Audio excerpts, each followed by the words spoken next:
Welcome to the podcast. Today we have the Anna Weller. Is that right? Waller. Close. Anna Waller, a.k.a. Sorry, Mr. Waller, a.k.a. Anna Hampson. You will know her as the Anna Hampson. Yes. And so, Anna, welcome. Glad to have you. Excited to be here. So just to let everybody know, which there's nothing to let know. Everybody knows Anna. Right. Anna was 7 years as a camper, a couple years as a JC, ran the general store, chestnuts, pearls. Yeah. What have you not run? I mean, the media. okay, so first time to be here in the media. So excited to talk to Anna. We're going to talk to Anna a little bit about mental health today, talk about her time at camp, obviously life, legacy, leadership. That's what we talk about here on the Brook Hill podcast. But before we get started, Anna, yes, we're going to play a game. Oh, gosh. Okay. We're going to see how you do. And can we put some pressure on her? Let's put the leaderboard up here just to see kind of what. Oh, wow. You have a leaderboard and everything. We have a leaderboard. And I want to put some pressure on Anna because she's from PA. Right. And so, they like to win. And if we look at this up here, Lindsay, we have an alumni in first place. Okay. That's incredible. Okay. Callan Griffin, who spends all his time in here listening to this game. Right. And then a bunch of people. These like honorable mentions. Yeah, these are the honorable. Yeah. Anything after third place is barely on there. So here's the thing, no pressure, but you have to tie Julia Razor at least, right? Oh, gosh. Okay. That is the pressure. Okay. All right, so we actually have in the top three girl senior counselor currently. So anyway, Dang. Okay. All right. So this is a Brook Hill game. Okay. I'm sure you've seen the podcast at least once. Yes. So you have three categories to choose from: Brook Hill songs, Brook Hill cabins, and Brook Hill activities. Songs. Like you can go all three. Okay. Okay, so it's not like you have to stay in one genre. Okay. So cabins, songs, activities, old, Cabins, new, songs, blah, blah, blah. Okay? Okay. T. Finch, are you ready? Oh, gosh. Okay. All right. Get ready. Are you ready? As soon as you see the timer up here, you can begin. Okay. Lipizans, Pintos, Galicinos, Fillies, Chestnuts, Roans, Blazers, Bays, Percherons, Thoroughbreds, Palominos, Pearls, Broncos, Mavericks, Morgans, Appaloosas, Buckskins, Pacers, Walkers, Mustangs, Hackneys, Go-Karts, Fun Swim, Horseback, Archery, Riflery, Nature, Hodgepodge, Shenanigans, Woodworking, Crafts, Beach Volleyball, Laser Tag, AE Track. I think we have a new number one. I unofficially have her at 34. Agreed. Okay, unofficially, I think sitting right here, we have PA always wins. Is that what we're learning right here? We have official. Yeah. Wow. I'm going to be honest. I didn't see that happening. No. I didn't either. She started off slow and steady. I think I have an unfair advantage because I was camp mom this summer. I know the cabins and activities like the back of my hand. You put in the work. You put in the work. That's what it is. She's been training. Okay. I feel old officially. I feel like since I know all that makes me old. So I am legitimately impressed right now. Thanks. There's no one that I had lesser expectations for. I did watch Tucker's last week and see that his was a little rough. And so he didn't even hit like 20, I don't think. So I was like, I got to do better than that, That was impressive. Wow. Okay. I don't even know if I can go on with the podcast now. Where were we? All right. Well, all right, Anna. Let's jump into this. So how did you hear about Brook Hill? How did you even get to this place? Okay. So my mom actually went to Brook Hill as a camper. She only went 2 years when she was younger, but so she had mentioned it to us, but hadn't mentioned it that much. But my babysitter was actually Mary Kate Fortson. And so, because she went to PA, and Mary so Kate she Fortson. babysat all Big of us. fan. And I remember we were sitting there one day, and she was like, "Yeah, I'm going to JC at this summer camp," and she was like, telling me, she was like, it has a water slide, it has go-karts, all these things. And I was like, oh, well, that sounds so much fun. And so I asked my mom, and my mom was like, yeah, I actually went there. And I was like, okay, can you sign me up? And she was like, okay, sure. And so Mary Kate was the only person that I knew there, like at the whole camp, because my sisters weren't old enough to go yet, and so I went as a camper. Like I went every year by myself, like every single. Wow. Yeah, I never. So you didn't even go with a group of friends from school? No, there were a few years that I would like have a friend or two come. I'd be like, oh, you should come to camp. And none were super consistent. And then with our schedules, I used to do competitive dance, so there were only certain weeks, I could go. And so I would just kind of, if I had to go by myself, I would still go just whatever week I could, basically. So you didn't try and go to like the week 2 or 3? No, how they I always went try to week 3 a few times, like when I could, but I went to week 1 a lot. I went to week 7. I went to week 5 one, like just kind of just whenever I could. And then eventually my sisters, Audrey, got old enough to where we went together my last year or two. But I just went by myself, and I was probably like that camper that just like was the roamer, like had no one. Yeah. And so, but I would just sit with the counselors because I looked up to them, and so, and then I always kind of knew I wanted to JC, and so it was just kind of obvious that. Would you say that was better? Like, I feel like sometimes we always tell parents, hey, try and send them where they don't know a lot of people. I think it's a better experience that way. Yeah. What do you think? I never knew it with friends that much, so I can't really compare the two. But I personally, like, especially being at that age, especially when you get into like 7th, 8th grade, when you're around friends, sometimes you try to be cool or act a certain way. And so I feel like I was able to get the most out of the experience by myself. And I was also able to meet new people because I never was like attached to one certain group of people. And so I personally, like, I liked it, like going by myself. And it wasn't hard to meet a lot of people like my age, especially when I got older, like as graduates, and you're in JCT meetings and stuff, like you just meet people more naturally. So I liked it, and I feel like I got a better experience coming by myself. And so, but everyone's different. But I definitely liked it. Definitely personality. Everyone's different. But I do try and tell people, because there's some people it's like, okay, I'm on the waiting list 30 deep, and if I can't get in where all my friends are, I'm not going. And it's like, no, go. There's an open week, Camp 1 or whatever. Exactly. Go. And I always tell them, Camp 1, weather's great. Counselors are pumped. Yeah. I mean, just I was a Camp 1 camper. Yeah, so I came a few times Camp 1. I loved it. Yeah. So I always encourage everybody to do that, but it's like, no, just go to camp. It's not that kind of place where you have to go with friends. There's some places you have to go with friends, or it's not fun. But it's the kind of place, like we had a guy come to the Turkey Day this last year who had never been to Turkey Day or camp or anything. He came with a buddy, and he said, I genuinely feel like I could talk to anybody here. Yeah. He said, everybody's so nice and welcoming, and camp's that way. Yeah, exactly. And so I never felt out of place or anything. And the counselors, obviously, if I was like the loner, would bring me in and stuff. And so I really enjoyed it. So you were drawn to the counselors. Yes. What was your first? Can you name your counselors? I always like to ask that. I remember my first counselor.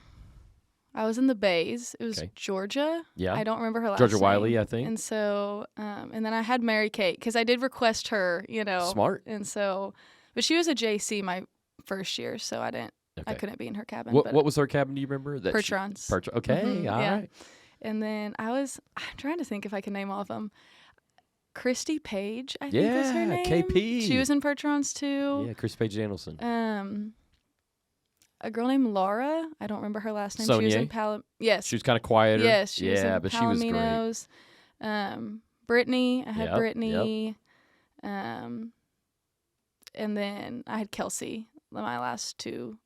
Last two? Yes, last 2 summers. JCT, Kelsey, back to back. Yeah, and so I think that's kind of all I can remember. I think that's all of them, though. I think that might have done it there. Yeah, I think so. So isn't that I always like to ask that because I think it's so impressive that just sitting down, you didn't even think about that, right? Mm-hmm. You just now this.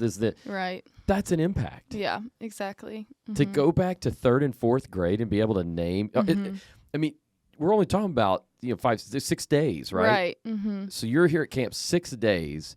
It's not like your kindergarten teacher where you had them for a whole year, yeah, right? Yeah. I think that is such a big impact. What did you get out of being a camper? Like, what was that experience like? Can you remember what you loved about it? I remember, like, I had never been around this many, like, positive people all the time. And so, not that I grew up in a negative environment, but we weren't super consistent about going to church and stuff like that. I didn't grow up with that lifestyle. And so seeing people who were, like, genuinely on fire for the Lord, I was like, oh, this is cool. And I had never, like, had conversations just about, like, Jesus, like, growing up when I was younger. And, like, I had heard the stuff in church when you're, like, kind of halfway listening to the pastor as a first grader, and so, but I had never really, like, had a conversation about, like, yeah, Jesus died for your sins and everything. So just hearing, like, just those little things, like, I was like, oh, this is cool. And, like, it like got me, like, dipped my toe in the water kind of, sure. Like, I, like, bought my first Bible after that, so just kind of got me started, I guess, you know. And so, but and it, like, then as a counselor, it obviously gave me, like, a great community, and great people. Camper too, I met great people, but, I feel like as a staff, it's just different. So that's kind of what it did for me as a camper. Well, and then on staff, you're like 16, right? Right. So even as a JC, you don't put on a red T-shirt until you're 16. Right. So, and that's really the time where you start to meet friends. Right. And so for you didn't go to a religious school, right? Mm-mm. And so if you're not in church, super whatever, maybe you're not hearing some of the Bible stories that you're going to hear at camp, right. or maybe you're not hearing the devotions that you're going to hear at camp. Right. And then you grew up in the social media era, so you were able to see counselors and follow their lives, yes, right? Exactly. I'm sure you were the follower. I was definitely the one that followed on Instagram, like, Saturday at 12.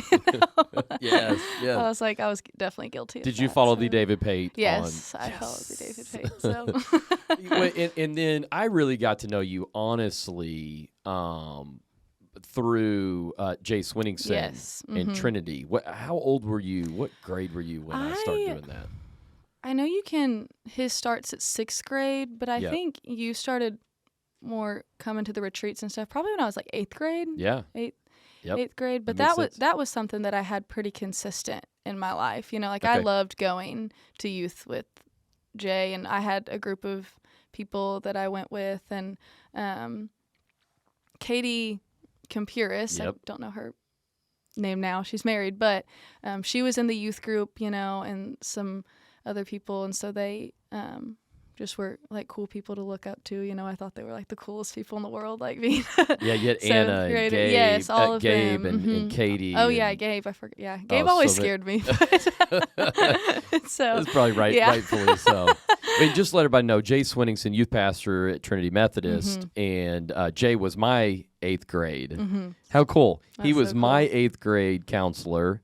And then I really kind of got to know you in the 8th grade, through Jay's, through doing those retreats. Yes. And Audrey. I love that. That was a God connection. There's actually so many in that retreat, JC's. Yes. Through that one, like, back in that moment. That time. Anyway. There were so many. Yeah, so cool. Yeah. And so I kind of got, that was something that, it was nice to have that, like, after I came back from camp and wanted to, start, pursuing the Lord, it was nice to have that, like, something consistent like that in my life, and people that, like, also had gone to camp, so being around that community was really nice. And so I went there until I think throughout my probably senior year, but we did leave the church and start going to fellowship, but I still would come to youth usually. And so, but yeah.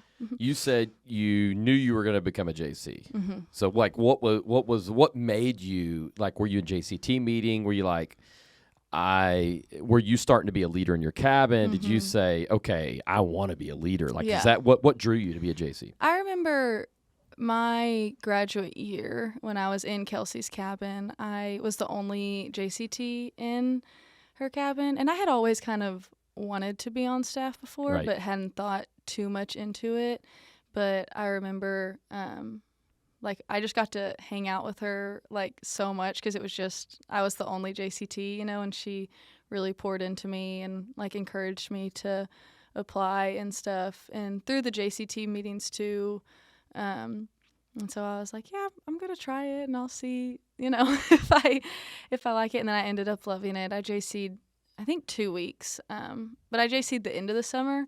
And so it was kind of weird because everyone already had like gotten the swing of things, you know, and I was brand new and it was week 7 because, you know, it was back when we had 7 and 8. And I was like, oh, I have no idea what I'm doing. Like, I have no idea, you know. And so it was kind of an interesting dynamic, but that was kind of what she definitely encouraged me and got me to apply. So, but I loved it. You said you were the only JCT in your cabin. You know, we have people that call and they're like, you know, oh, there's going to be younger kids in the cabin. You know, you just, until you've experienced Brook Hill, you don't understand. No, yeah. You don't understand. Being the only JCT is actually cool. It's so cool. You get to have influence. Exactly. Mm-hmm. You know, and it's not about you. Mm-hmm. And life is better when it's not about you. Right. Well, and Hayden, my husband, worked at a summer camp also for some years, and he always is like, I've never heard of like a summer camp where they mix ages, you know. He was like, I was in charge of the 8th graders or the whatever, you know, and he was like, how's that dynamic? And I was like, I love it, you know. And he's like, and like until you see it in action, you know, and see like how, I was like, that's what taught me leadership, you know, being in a cabin with 3rd graders, you know, and like realizing, oh yeah, they're looking up to me, not even wearing a red t-shirt, you know. And so I thought that was really cool. And so, but other people, like, you know, they don't realize that. It's true. When you talk to other people, I've never been to another camp. Right. Yeah. I came here in the 3rd grade. You came here in the 3rd grade. So we've never been to other camps, but that is something interesting that they always tell us. And obviously, everybody does it their own way. It doesn't mean we're better than anybody at all. I mean, we're all talking about Jesus. That's great, you know. It's not a competition there. But, you know, but it is interesting when you talk to Hetty. Everybody should listen to her podcast, which is the most listened to podcast that we've had. She's the GOAT.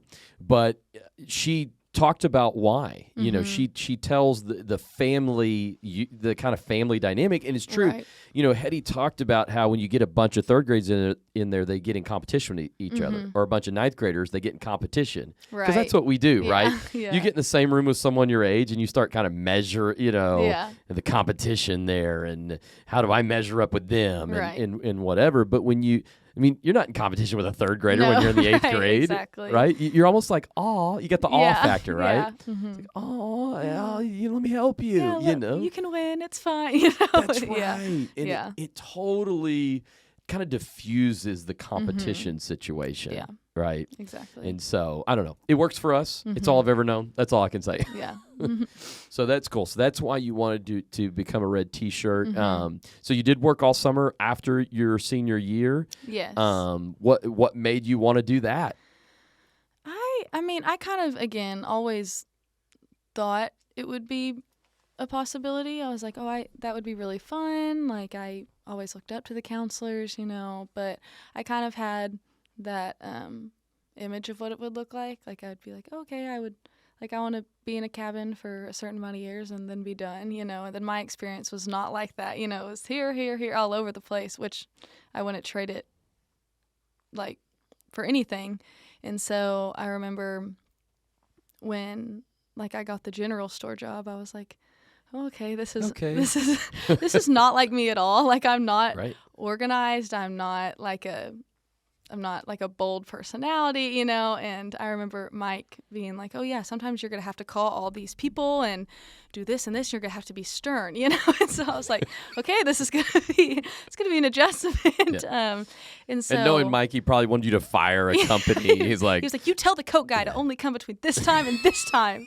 And I was like, yes, sir. And I was like, sir, Mr. Mike wants you here between. And I was like, 18. I'm going with Pepsi. I was like, he told him, he was like, if they don't come, then like, just fire them, like tell them. And I'm like, I was 18, like first 18. Year on all summer. and so I always kind of knew I wanted to, and I just honestly kind of went for it. And I met a really good group of people during the years that I JC'd, and they're my friends now, which I'm very thankful for. And so they encouraged me to. They were like, just apply, and see what happens. And then a lot of them got hired. So it was really fun to be on staff with all of them and stuff. So I'm going to be honest. When they said Anna in the general store, I was like, okay. I think I was like, But okay. but you were incredible. Thank you. So once again, just like the game, I think people should stop underestimating Anna. I think that's the moral of the story. Yeah. If that's what y'all get out of this podcast, don't. Yeah. So I think that is the thing. I think Anna goes, yeah, okay, and she didn't say anything. She's just like, you just watch. I'm going to tear you apart. So no, but. But you said even for yourself, you're like, I don't know about this, but it had to do something in you when you look at something that you didn't want to do and you just tackle it. Right. You didn't have a bad attitude, right? You made it the best. I mean, was that not your goal? Because had to have been because you did. Oh yeah, I had certain goals that I was like wanted to accomplish. I remember I was like, I want things to be done efficiently. One of my goals, which this is like such a small goal, but I was like, I want to be able to clean and connect with my JCs by the time. This is when we had cabin cleanup right after canteen, and I was like, I want them to be able to be there for cleaning time with the ACs. I never want them to run over with me. Like I was like, that's going to be one of my goals, so it never happens. So we never have any like complaints or overlaps, and I never did. Also, like and so just little things like that, and it taught me that like you can do jobs, and you don't have to have a certain personality type to do those jobs, and so it was something that I thought someone like me could never do, but I ended up really liking it, and it taught me a lot about myself. And then realized I was like, okay, like looking for jobs, I'm like, yeah, there are definitely things that I can do that I wouldn't have thought I could if I had never done that job. So absolutely. And it was something this Heidi said this last summer, being comfortable being uncomfortable. And then by the end of the summer it was nothing. You were like, right, yeah, I got this. And I would say probably most of the JCs that were with you that summer are now on staff. Yeah, most of I took like a picture. We took pictures every week. And like every time someone looks at a picture, they're like, oh my gosh, this is so stacked, like it's everyone, and so there's in every single week there's at least 4 or 5 that have been on staff or are on staff now. So you don't know. You don't know who's in front of you right now. Right. You don't know. And people, I'm working in this area and I'm working with these people, but you don't know who these people are. Right. God may be using you to raise up future leaders, and that's exactly what He used you to do. So I think that's really, really cool. So. Yeah. You do that your first summer, then you work in the Chestnuts, right? Yep. Yeah, you become senior counselor. Yes. What was that like? Did you absolutely love that? Yes. So I was supposed to work in the general store again, for a second summer, and then I got switched. So I was like, oh, okay. And so it was kind of I had one mindset, I'm going to go back, do the same thing I did, last summer, do it better. And then I was like, okay, just kidding. Whole new thing, and so that was a little difficult to go from feeling like, because, when you're in cabin, it's all about connection. And it's all about connecting with kids. And there would be points like during the day that I would be like, oh, do I need to be doing something or helping someone right now? And they're like, no, like you're just supposed to be hanging out with the kids, And so, so at first I was like, oh, okay, like getting the feel of the two. But I absolutely loved it. My campers were so fun. Everyone's like, even though you're only in a cabin for a year, you had some of the funnest campers. And I'm like, I know, they were so awesome every week. Actually, Olivia graduated from the Chestnuts in my cabin. And so I was like, that's one good one. Okay, absolutely. And so, But yeah, I absolutely loved it. So any other graduates that are JCs now that you can remember? Gosh. Of course, I don't want to put you on the spot now that they're watching it and they're going, Anna doesn't remember me. I know there's a lot. Like yeah, I would. Sure. There's so many. I would have to go back. Yeah, no pressure there. I don't want to like the campers feel left London. Spangler. Mm-hmm, Yep. She was. Lauren also. There was.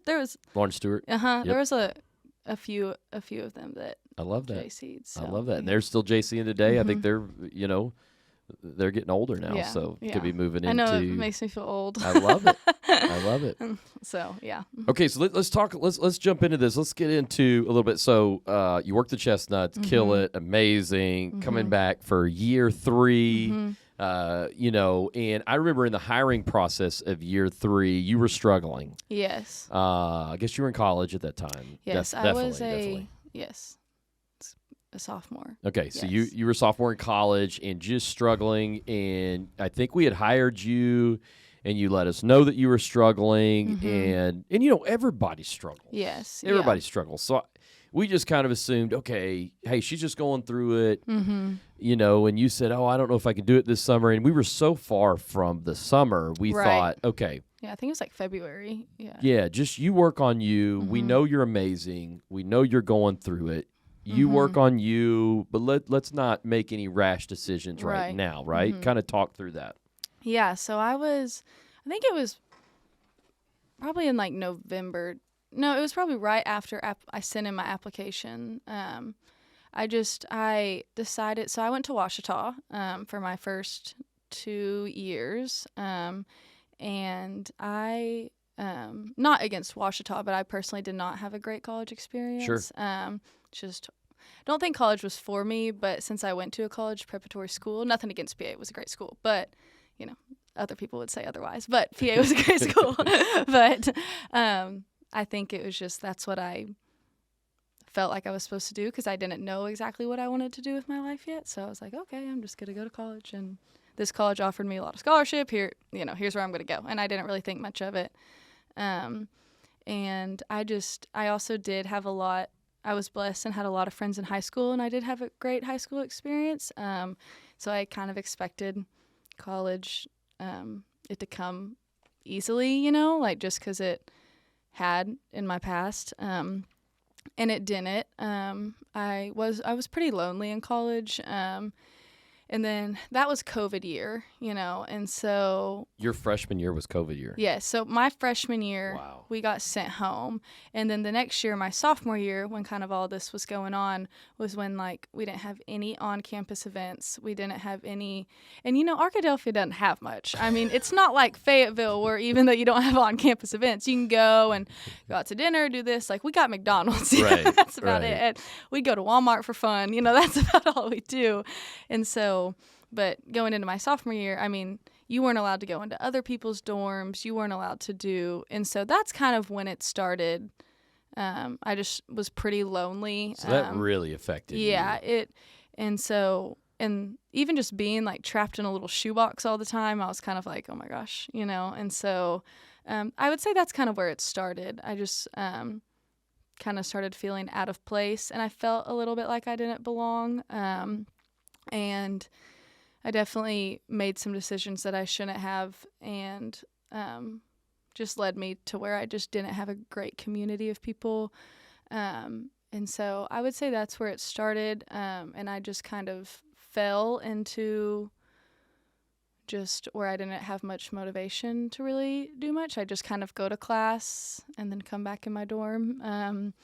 And I had one solid friend, and I'm very thankful for her, and she's still one of my good friends to this day. She was in my wedding, and I'm very thankful that I had her through that, because a lot of my friends that I did have are from camp, and, and they helped me, but they were also not there. They're in Jonesboro or they're in Fayetteville, and so so it was just a very lonely time. And then I did send up in my application, and after I sent in my application, I felt like everything just got so much worse. Everything just started crumbling. My classes were getting hard, and it wasn't and I was very blessed. I had a great life. I was very I had good people in my life, even though I didn't have a huge community at Ouachita. But I just still like it's like every little thing just kept happening, and then I eventually just like hit a breaking point, and so, and I'm always that person that I'm a type 9 on the Enneagram, so I'm a people pleaser, and so I like those are the best type, by the way. Right, yeah, my wife's a 9, right, so, right, yes, and so I didn't want anyone to know, I guess, that I was struggling, and so I didn't let anyone in, and it was easy to not let anyone in because the people that I did have were far away. And so I just kind of shut down and just acted like nothing was wrong for a while. And then eventually, like January or February, I just, like, I remember not being able to even get out of bed. Like, I would be skipping classes. Like, I couldn't even like, my schedule was so flexible. Like, I had like one class on Tuesday and Thursdays or something like that, and I like couldn't even, like, it was at like 11 o'clock and I couldn't even get up to like go to that. And so and then that's when I did let y'all know, I was like, I feel like, I want to be there. And I feel like for a while I was just pushing it under the surface for a while, and I was like, okay, I don't, like, it's fine, I'm good, whatever, no big deal, like, just gotta keep going, just gotta pretend like it's not an issue, and so and that's what I kept doing, and I addressed it to y'all, and I think for a while I also just didn't know how to handle it. Like, sure. I think that I grew up very like you gotta have thick skin, like you just kind of just get tough. Just get, right. And that's just how I was raised, sure. Like my family's not a super like emotional family, Not that there's anything wrong with that. No, they're just great people, they're just not, Sure. Audrey's the only one, Yeah. And so, that was funny. Yeah, so Audrey's my sister. I'm not just being mean to, No. But and so I wasn't raised like that, and so I didn't really know how to handle these emotions or how to handle what I was feeling, except for to pretend like it wasn't a thing, and I like to help everyone else's problems, so I didn't want anyone to know that I had problems as well, and so that's what I kept doing until, I guess, when I came to camp, and I was still struggling up until the day I got here. Like, on the way to staff training, I was like, I don't know how I'm gonna get through this whole summer.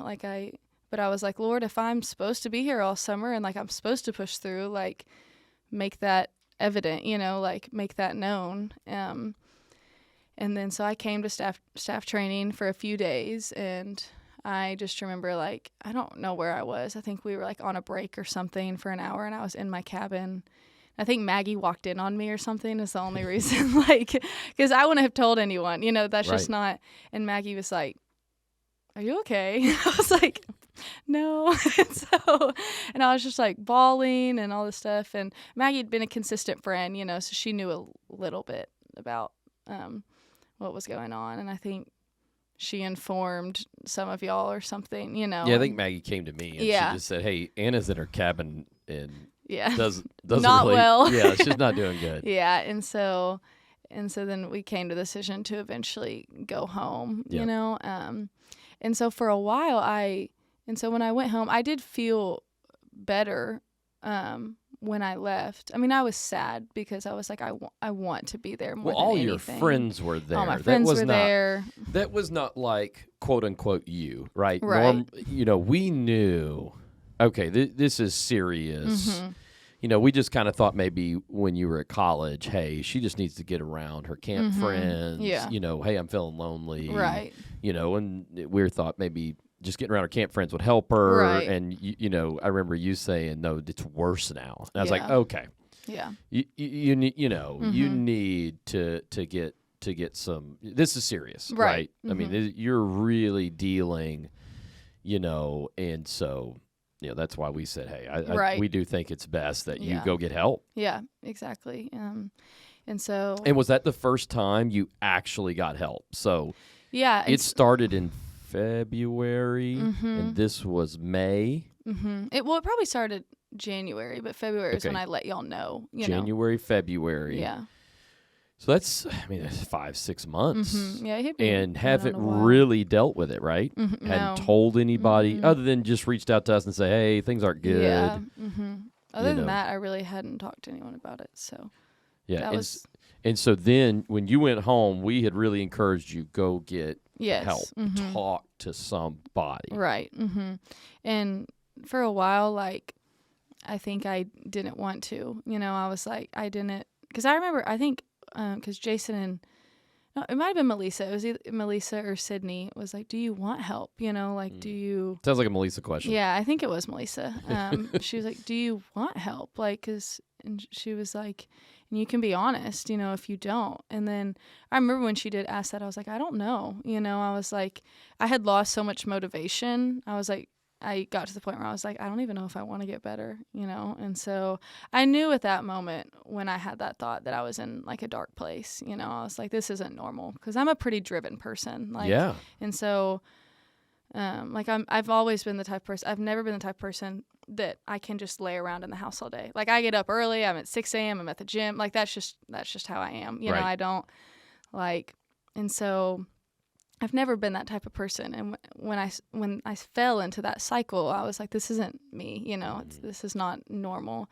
So I went home, and I was very sad at first because obviously, I wanted to be there, but I think for a while I felt very guilty for leaving. I think I felt like, as cliche as it sounds, like the devil had won. Like he was like, "Oh, I got her away from camp. Like, she's a failure, she's like I did it, and I felt very like everyone was mad at me. Like I disappointed all these people. Like I disappointed my camper, like I felt very guilty for a while. Did you feel that from us? Like, did you feel the way that we treated you? Did you feel? No, I felt very supported, but I think I put it on myself and made up scenarios in my head.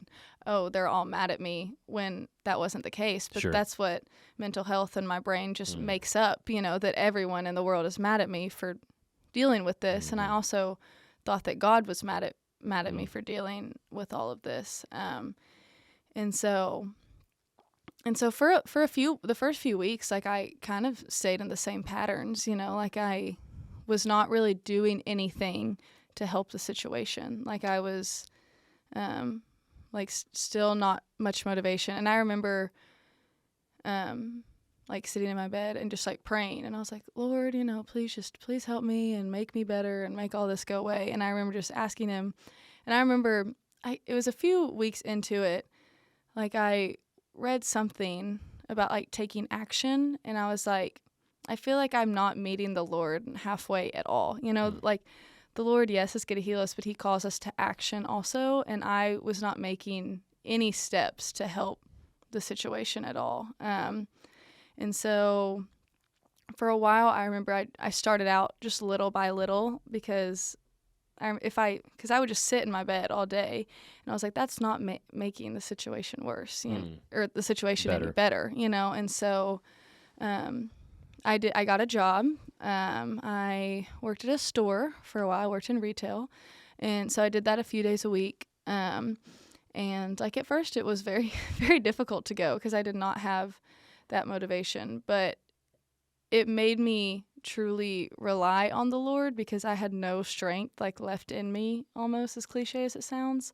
And then I also started going to therapy. I personally didn't want to be on medication. I think medication is great, but for me personally, I just didn't want to be on it.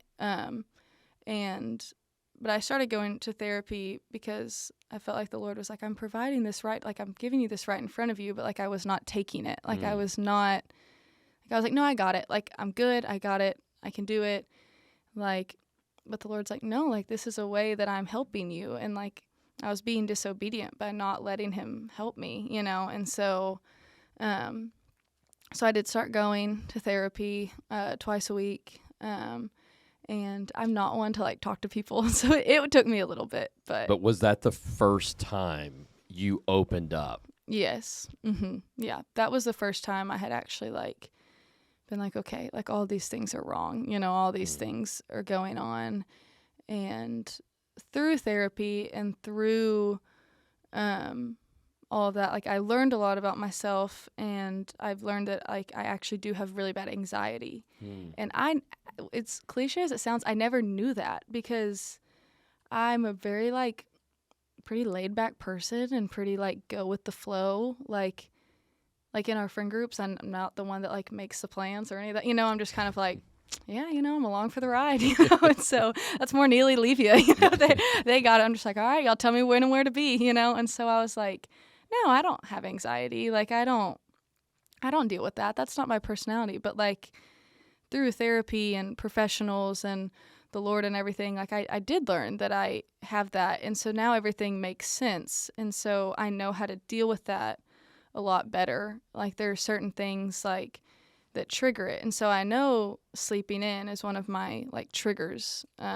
So I don't sleep in ever past 7:30. Like wow. It triggers me. Like if I don't start my morning, it does. So I like to get up and go to the gym, read my Bible, start my day.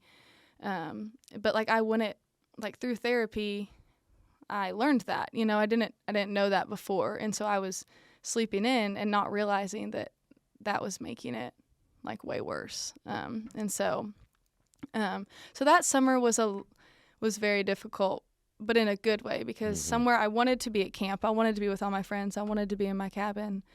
But the Lord was like, you need to figure out this about yourself. You need to figure out how to fix all these things. You need to let me in so that then you can be good for what I have planned for you next, And so that summer was a long healing process, but it's still, I think I also looked at mental health as, okay, I just need to, like, this summer I'm going to take it to heal, and then I'm never going to have to deal with it again, but like, that's not the case. It's like, it's ups and downs, but like with the Lord and Him providing all these things, like I now know how to deal with it better. So, and then, so yeah, that summer was probably the hardest, but it did get better after that.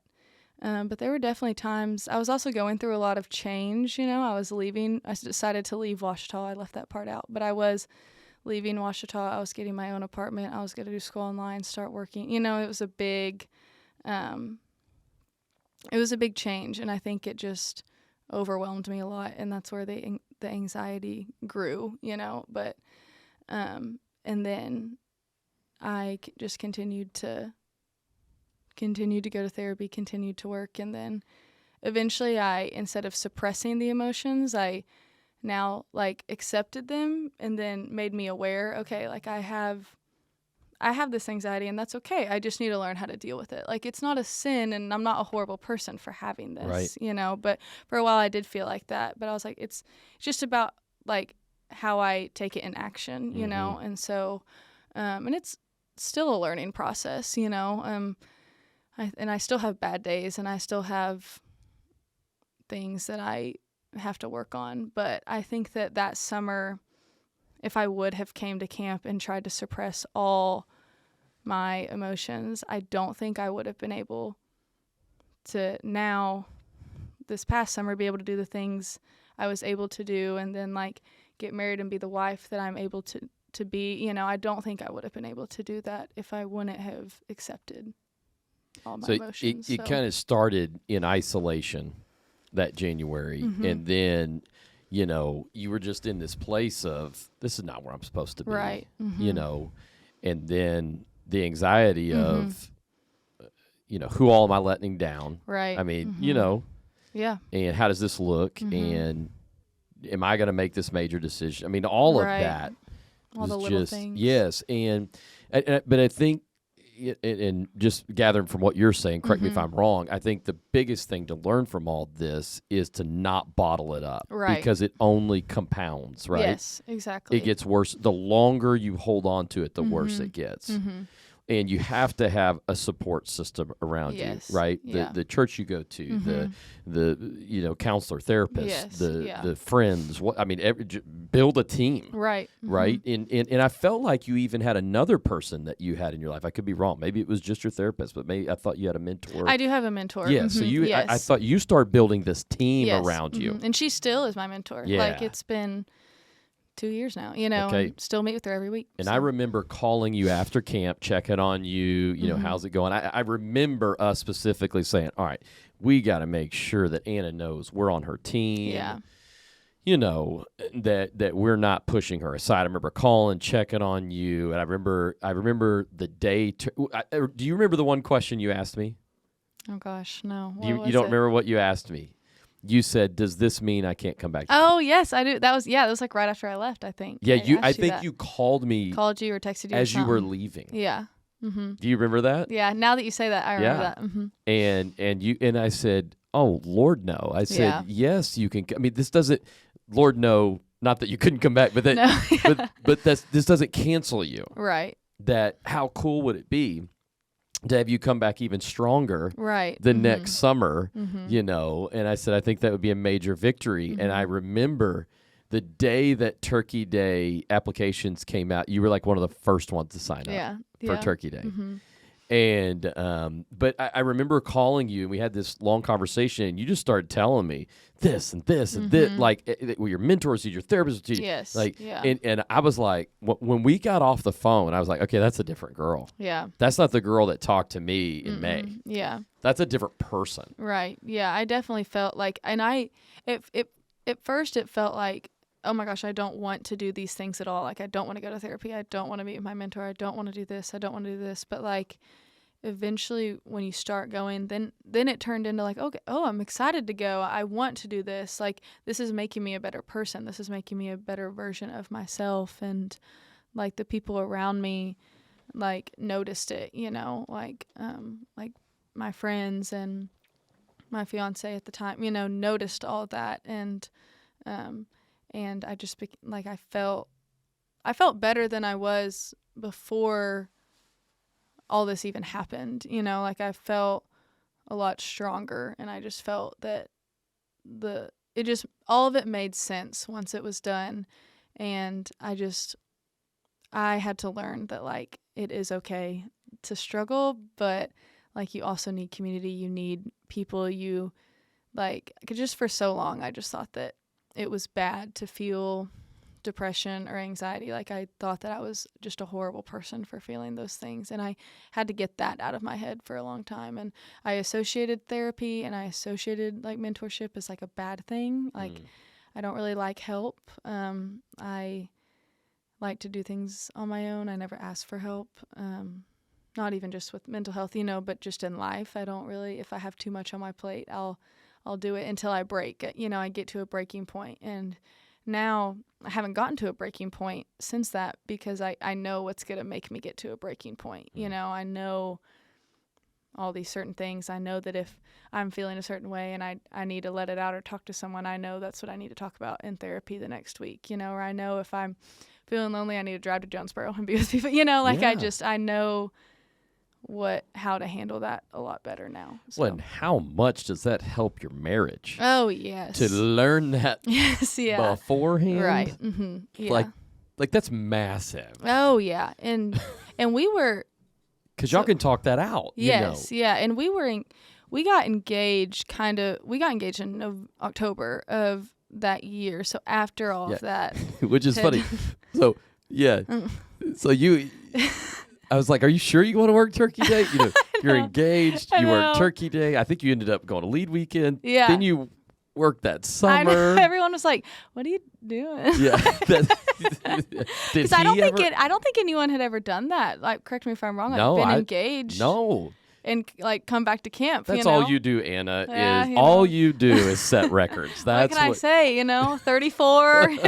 Yeah, that's right. So what did he say? Was he like what?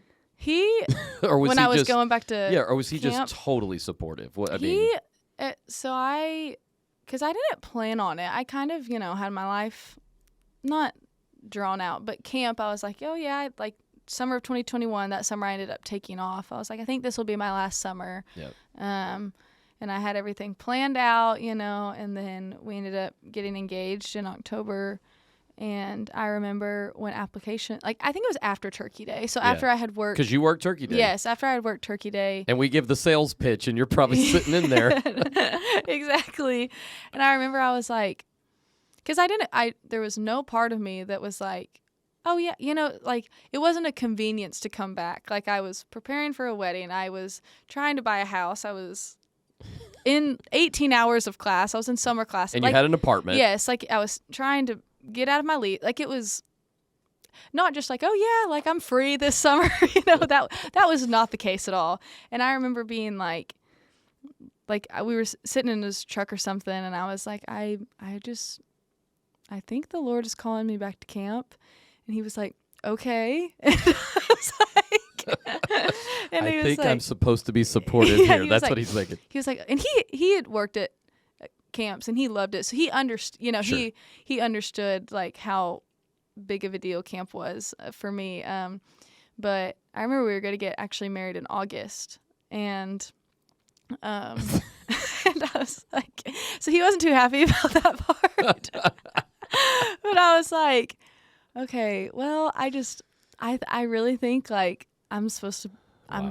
I was like, I have no idea why, because I was like, I don't think I'm supposed to be back in my cabin. Like, I kind of feel like I'm just not supposed to be, I was like, but I feel like I'm supposed to be there for something, for someone, I was like, and I like made a promise to the Lord when I started going to therapy and doing these things and taking action that I will be obedient to him, I learned a lot of obedience that summer, and I was like, I can't not go, I can't.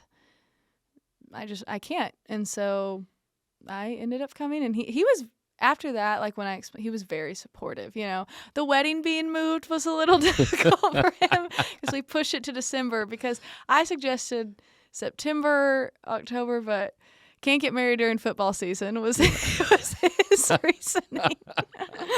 I love it. So August or December were our only options. And so, but he was supportive. Yeah. He was very shocked at first, but then I think he saw it coming a little bit when I went back to Turkey Day, started kind of sneaking my way back in. And so then you get married in December. Yes. Yeah. And then you work lead weekend. Lead weekend. I know, I'm like, and another then first. I mean, Anna's first place no matter where she goes. What can I say? And so I know, I was like, he's like, you just can't get away, can you? I'm like, no, I can't. So, I love that. Yeah. But I love that. And so here we are today, and you're on the podcast. So, what would you tell people as we kind of wrap this up a little bit? What would you tell somebody who right now might be listening and is going through something? Mm-hmm. What have you learned? How would you kind of advise them? Mm-hmm. I would say the first thing to kind of get out of your head is like that people aren't going to look at you differently. Mm-hmm. I think that was one of my biggest fears. Throughout the whole thing, I thought that everyone here was going to look at me differently. I thought my family was going to look at me differently. I thought that my friends were going to look at me differently. And I think that it's actually made me closer with my family, and my family now is able to talk about things. And I think that it made me closer with my friends, like we're a very open friend group. And obviously, like, my friends aren't my counselors, but I feel comfortable enough to, if I'm going through something, let them know and know that they're not gonna think anything differently of me. And I think that that's one of the first things that you have to get out of your head, is that no one's gonna look at you differently, because most likely they're struggling with something too, and they don't want people to look at them differently. And then I would say that, like, everything is temporary, even though it doesn't feel like that. I remember, like, when I was at my lowest, being like, I really don't think it'll get better. Like, there's no way past this. Yeah, like, I was like, I don't think there's any way, and it took time. And I think that we as a society also, like, we want everything right now and then and there, everything in a week or two to all be good, and I think that it taught me a lot of patience. So I'd like encourage people who are listening to be patient. But then during that season, also take action, but keep the patience. And so those are probably the two main things. It's temporary and it will get better, but also it takes you stepping up and getting help, and knowing that there are other people that have struggled, and that have gone through the same thing, and that you're not alone, even though everyone's situation is different, like a lot of people struggle with mental health, and there's a lot of different aspects of it, but a lot of people struggle with it, and so I think that those are probably some of the main things.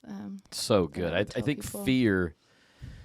Fear grips us. Yes. Very tightly. For sure. And I think it puts up a wall to where it convinces us there's no way past this. Oh, yeah. There is no other side. And if you talk about it, all you're doing is embarrassing yourself. Yes. All you're doing is letting people know what's going on the inside. Right. There's no way to fix it. That I think those are the thoughts, right? Yes, exactly. And so, and it'll be worse if you talk about it. Yeah, I think that's Yeah. I don't know, honestly, if there's ever been a moment when I finally communicated about something that I was so freaked out about communicating about. Right. If it didn't get better. Right. Like I think it always does. Yeah. That conversation is always so much worse in our heads than it ever is in reality. We always play worst case scenario, don't we? Oh, yeah, always. If I tell this to you, you're going to, never speak to me again. Right. Yes, always. We go to the extreme. We go nuclear in our heads, right? That's exactly what we do. Right. If I go here, if I do this, if I get it, this is going to be just terrible. Yeah. And it never goes that way. No, it never does. And I think a lot of it is just we like you said, we make up a lot of scenarios in our heads, and then when it actually we talk to people or tell people in real life, like it's not that bad, but we make it so bad in our heads, and so I just want people to know that like I've been where they've been, and like I feel like now going through those things and being able to talk about it, like I have a lot more confidence in myself just in all aspects of my life. Like I don't try to tiptoe around certain things or like I know what I want, and I'm confident in that, and it's made me stronger, and I feel like I'm a lot closer to the Lord. I feel like I actually have like a relationship with him because I had to rely on him. Like it got me to a point where I had no other option, because I didn't have the strength to do it myself. So it got me to a point where I had to rely on him. So I think our relationship is a lot stronger. And so even though it is a bad place to be in, like good comes out of it. And so, because I wouldn't change anything. Like a lot of good came out of this experience, Well, it's almost like the scripture knows what it's talking about. Right. James chapter 1. Right. Count it all joy when I face trials. Right. Because we know that they will make, they teach us perseverance. They make us mature and complete, not lacking anything. Right. I mean, that's you literally are James chapter 1, right? And I think the count it all joy is on the back end of things. Yeah. Like right now, the joy is there. Yeah. Not when you're going through it, but to know that suffering is producing something. Right. That's not what it feels like. No. Yeah. It does not. It does not feel like that at all. Because I remember like and it was affecting, my mental health was affecting every point of my life. I remember, it was affecting my friendships because I wouldn't open up and I wouldn't want to be around anyone. It was affecting my relationship. And your leadership, your influence. Everything. And I just remember everything around me crumbling. But, like, it does get better. And I can say now, where I am now, being able to have worked the summer I did, being able to be in a leadership position. You were a massive leader last summer. Yeah, and so... But you were also equipped. Right. Because of what you had been through, you were equipped. Right. You know, and you had a high-stress job, which we hired 3 people to do your job this summer. Yeah, I heard about that one. You taught us, hey, that's an unrealistic job description when Dad 3 people. But I did it. Well, you did it because you were an adult. I mean, you know, you had grown up, you had been through so much, and then you were a massive leader for us this last summer. And that, I mean, that's just a testimony to your growth. And, you know, I'm just so grateful for you coming on here and telling your story, because I want everybody to know, because, you know, just like you didn't want people to see what you were going through, right? Because, you know, you wanted to have this image or whatever. I think people see that image. I mean, I think when people look at Anna looks like the person that's all put together, right? But none of us are all put together, right? I don't care who you are, not me, not you, not anybody is all put together. We're all dealing with things, and I think it's very easy for a camper, for a JC, for even your friends to look at you and say, okay, you know, Anna went to PA. She's been a camper her whole life. You know, you know what I'm saying? Perfect family, blah, blah, blah. You know, lovely mom, dad, sisters, blah, blah, blah. You know, but no, everybody is dealing. And I think for you telling the story, I think, you know, I can't wait to have somebody DM me and say, thank you for having Anna on. It changed my life. I know it's going to happen. And so I just want to tell you, thank you for coming on here. Of course. You know, and because literally you're doing on podcast what you had to do in your life. Right. You had to tell people. Right. You had to communicate. And now you're telling everybody.